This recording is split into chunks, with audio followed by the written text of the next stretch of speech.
వృద్ధాప్యం అంటే విరక్తి. వృద్ధాప్యం అంటే ఆధారపడేటువంటి అనుభవం ఇతరుల మీద. వృద్ధాప్యం అంటేనే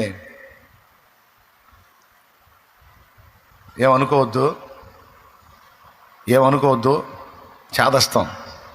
దేవునికి స్తోత్రం.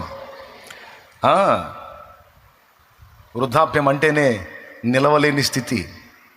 వృద్ధాప్యం అంటేనే బోలెడన్ని విషయాలు ఉన్నాయి. అవన్నీ నేను చెప్పదలుచుకోలేదు. ఒకటి మాత్రం చెప్తున్నా, శారీరకంగా వృద్ధులైన వారికి ఎలాంటి అనుభవం ఉంటుందో ఆధ్యాత్మిక వృద్ధాప్యంలో కూడా అలాంటి అనుభవాలు ఉంటాయి.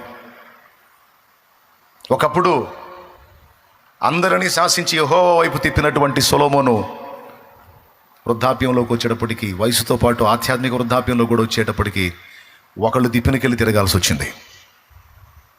మీకు తెలుసా వృద్ధాప్యం ఆధారపడి బ్రతికే అనుభవం అని? యంగ్స్టర్గా ఉన్నప్పుడు ఇతరులను చేయబట్టి నడిపిస్తాడు. సరుకైపోయి వృద్ధుడైనప్పుడు అతన్ని ఒకళ్ళు చేయబట్టుకొని ఎవరు నడిపిస్తారా అని ఇతరులకి వెళ్ళి ఎదురు చూస్తూ ఉంటాడు.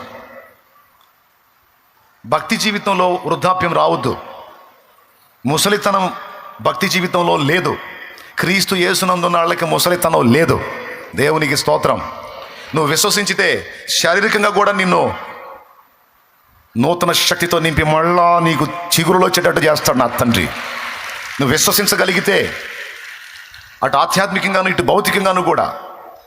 ఎందుకంటే మోషేకి 120 సంవత్సరాల కంటి చూపు తగ్గల, కాలి సత్తువ తగ్గల. అబ్రహాము 175 ఏళ్ళు బ్రతికాడు.